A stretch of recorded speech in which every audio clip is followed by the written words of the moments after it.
Hey y'all, I'm Tony from Bay Street Outfitters in Beaufort, South Carolina. Today we're going to tie an easy 3-material fly that's great for flood tides.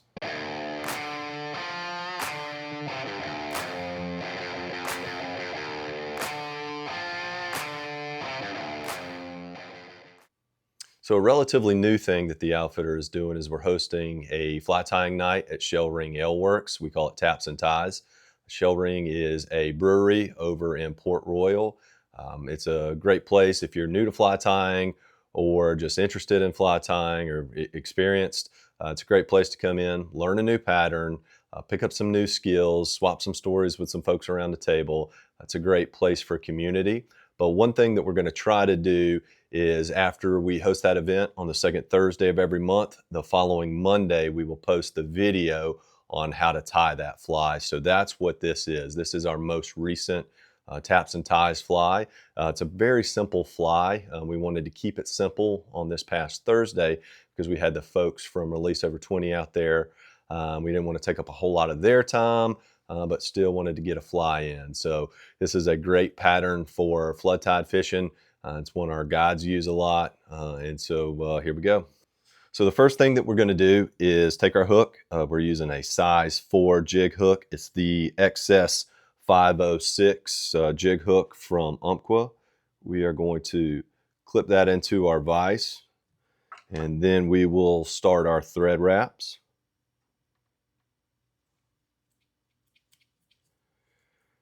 And so in the beginning here, what we're going to do is get a good spot for our dumbbell eye to go, while leaving enough room for a weed guard up front to finish it off. Next thing we'll do is tie in our dumbbell eye. We're going to do that by doing a few figure 8 wraps around this just to get it on there straight. And then we will put some helicopter wraps in there. Now would be a good time to hit it with some glue and then repeat the process of figure 8 wraps and then helicopter wraps. And then what we're going to do is move this thread to the back of the hook. You want to make sure to lay down a nice thread base. That way your material will not rotate as easily when you're tying it in. So the next step is to tie in a tail. What we're going to do is use some extra select craft fur. We're going to trim off a pretty good piece of this.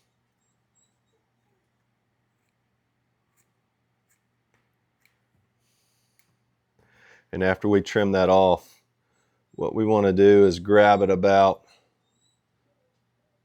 30% of the way up and start to clean out some of those guard hairs underneath those silky fibers. That'll just keep it from building up bulk where you don't want it.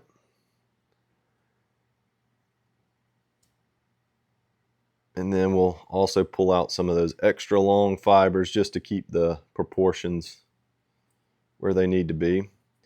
And so for this fly, I like to go about a hook shank and a half in length on that. And so I will trim off about where I think that is. When I'm tying this in, I rotate it towards me just a little bit. That way when I put that rotational pressure on the material, it sort of wraps over to the top and lays down nice and straight and ends up exactly where I want. So from there, we've got a great tail in there. What we'll do now is bar it a little bit. This just gives it a little bit of character. Makes it look pretty shrimpy too. Looks like the segments on a shrimp's body.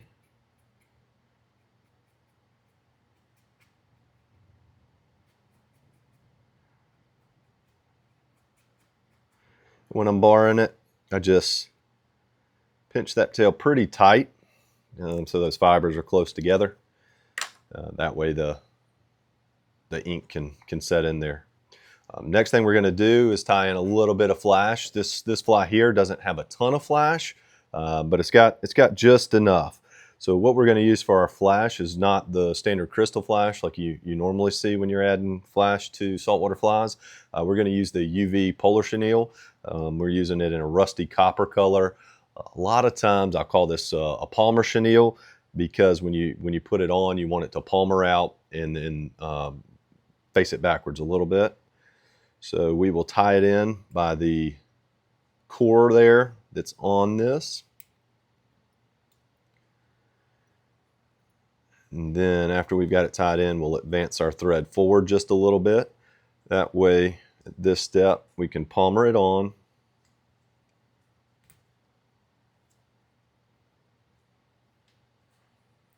And that's it. Just 2 wraps is really all you need. Start advancing that thread backwards. Catch that core material.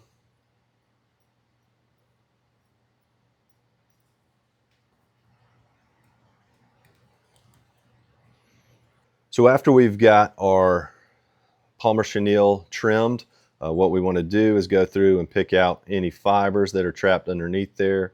You can use your bodkin, you can use the tip of a whip finish, whatever it is you like to use. Next step, we are going to use some salty flash brush from Fulling Mill. This is the dirty olive color. This is going to provide a good amount of bulk. It's not going to be super leggy like some of their other brushes. It's just going to provide that profile that we're looking for. So as the case is with all brushes, what you want to do is locate that metal core in there. Make sure you capture that and get it tied off. And then advance your thread forward. And now we're ready to palmer this material on. So we're going to take some wraps there. You want to make sure that this material is splaying out and not laying down flat.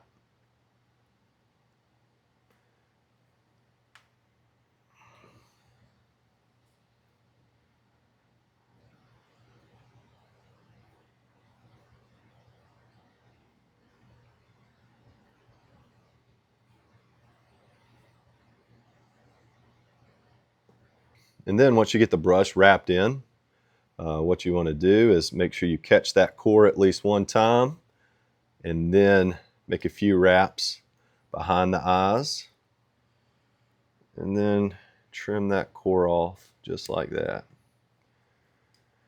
And for this step of the material, depending on what you're looking for, you could be done with that. That could be perfect. That could be exactly what you're looking for. But what I like to do for these flies is to trim it flat. Trim this last material flat along the back.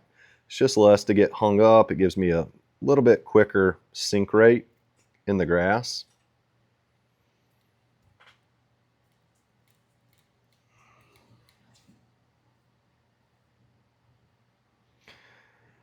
And then from here, the next step is to tie in a weed guard. For weed guards, I just use 30-pound hard mono. Trim it off with about 1.5 inches. And then what I'll do is take some flat nose pliers, pinch it flat, and then also try to bend that weed guard to a 90-degree angle. It'll just get it to where you can tie it in a little bit easier. Trim off any excess that you may have. Get this fly flipped upside down. Just tie that in right there.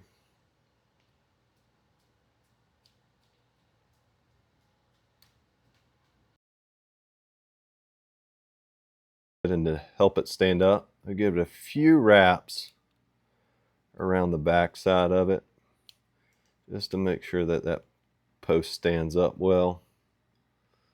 A few more wraps in the front, and then it's time to whip finish this fly. I always like to use a whip finish. I think it makes the fly lay, or the thread lay down really nicely.